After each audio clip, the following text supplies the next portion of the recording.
All right, I am sat here with Darrin the Destroyer Rossouw, and you got some fight news, not confirmed yet, but there's something on the horizon.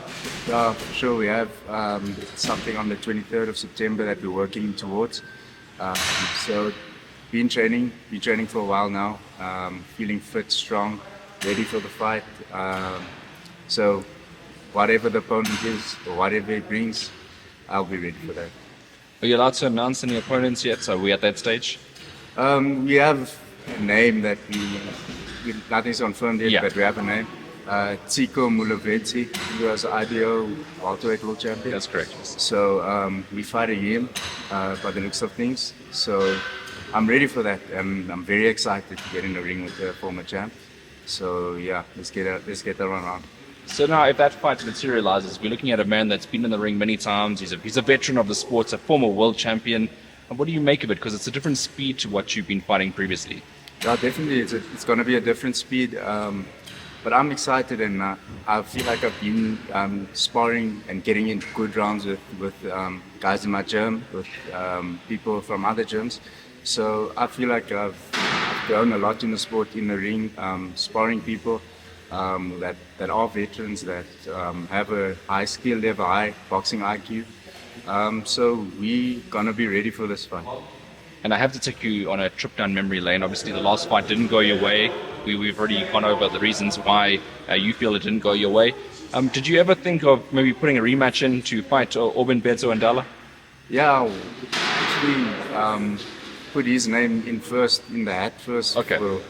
For this fight, because I wanted the rematch. So he was first that came to mind, but that never materialized. So we have the new name Tsiko, so let's get that one on. Yeah, I mean, you've been looking for a fight as well, and we did a bit of social media with yourself and Jamie Webb, and that fight got all so close and it didn't happen. Can you explain to us the latest on that fight? Yeah, no. Jamie Webb was supposed to fight me. Maybe we should ask him why he's not fighting me. I don't know what went wrong there, but he called me out. He wanted the fight, and then when he came so close to getting the contract, the fight never happened. So I don't know. I think he just wasted everyone's time, wasted the promoter's time, my time, his manager's time, or maybe the manager and his team is the problem. I don't know. But yeah, that fight just fell through. But it's all on him. It's all on you, boy. So I'm just getting this right. From your side, everything was good. Everything you wanted to go ahead with this fight. Yeah, I wanted to fight. I wanted to fight. I wanted to fight anyone that they put there. I never denied a name. I just said, get me in the ring, I'll fight on 23rd of September because I've been training so hard. I've been busting my ass in the gym. So the 23rd of September, I was going to break me, so I'm ready for that fight. All right, well, let's go to a social media comment, an interview comment that came on my channel yesterday. Sheldon Schultz says, and I don't want to quote the exact words, it says you hit like a beep, and what's your take on that? Because you obviously got the win over him. Yeah, I got the win over him, the stoppage victory, so I don't know what you're talking about. I mean, I was weight trained in that fight, and I still managed to stop him. He never came out of the corner. I don't know what you're talking about. You a bitch for not coming out of your corner. So I don't know what that comment's about, because you never came out of your corner. So where's the heart at? Where's the no quitter? You quit in the ring. No mask, boy. No Mas is the name of the game, Roberto Duran. But Darrin, I mean, with just your career so far, and obviously, getting a win over Tsiko Mulovhedzi puts you on another level because you got a belt as well that will be on the line, I believe.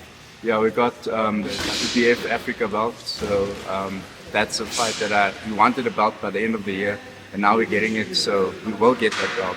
I was working very hard to get to this point, and now we will get that belt. No matter the opponent, no matter what he brings, no matter how hard he hits, no matter how fast he is, the experience, that doesn't count. When I get into that ring, I win that fight. And there were some rumors of you fighting overseas as well. I'm not going to say where or when, but is that still on the menu? It will always be on the menu, but at the right time, right pace. So we want to get back onto winning terms. So we no overseas fights yet, but if something happens, we'll speak to the team. All right. Well, if Tsiko Mulovhedzi is listening to the interview, what would you have to say to him? No, just sign the contract and let's get the fight going. I'll push you on the night fight. I promise you that. I might be young, but boy, I'm strong and ready. Did you grow up watching him boxing? Is it someone that you did watch grow up boxing, or are you learning about him for the first time? What's the news on that? Now, honestly, I'm just learning about him now. I never watched a fight of him. Just researched his name, and then a lot of these fights came up. He fought some good guys back in the day, but now it's my day. It's my era. It's a new generation, and I think his style fits mine, and his skill level is not on my level. You can't teach a old dog new tricks. So at this time, I'm the new dog around here. I don't know if you would have seen this interview. I did an interview with Tsiko Mulovhedzi at, I think it was one of your ESPN events. He didn't call you out. He was calling out Tulani Mbenge. Now, I want to find out what you make of that, because obviously he still has his ambitions. He still thinks he's the welterweight. I know you're fighting at super welterweight, but he thinks he's the welterweight king of South Africa. What's your take on that? No, he's not the welterweight king of South Africa. Yeah, don't get ahead of yourself, pal. Yes. Yeah. Tools will fuck you up. So yeah, no, don't even think about that fight. Fight me first, and then we'll see. But even if when you fight me, you won't beat me. I promise you that. I'm ready for this fight. All right. Another question I wanted to have, because another fight that you were offered is with Capstein. Apparently got lowballed on the offer. I wanted to find out more about that, but he got knocked out recently, so that kind of sours that type of fight, right? Yeah, definitely. I think so, because he, getting knocked out, and he got beaten bad in that fight. He never looked good. I think he was overweight as well, like by 5 kgs or something, which is totally out of it. He lost. I don't think there's anything in that fight, but maybe later he has to prove himself again. So Yeah. I don't think and getting lowballed like that. I mean, if I'm gonna fight for 10,000 rand for 8 rounds, come on, then that's not money. That's not money. Come on, you can't give me a fight like that. So I would have never taken that. Yeah. Well, I agree with you, because you obviously built your name up nicely. Last year, you won every fight very convincingly. You had some highlight reel finishes, so you've earned your way in the industry. And of course, coming up against Capstein, now that he's lost, I mean, if he does get on a bit of a roll again, would you consider that fight? Yeah, I'd consider it. He has to win a couple more fights, and then maybe he's going to challenge me for multiple titles. Yeah, God willing. So I would fight anyone that would challenge me on something the title. Yeah. All right. Well, that's the junior welterweight, the junior middleweight division. It's very interesting at the moment. Still, obviously, your teammate Shavante Koopman fighting Brandon Tayser, and then Rourke also is fighting against the Polish opponent. Just a shout out for those 2 fights. What's your thoughts on them?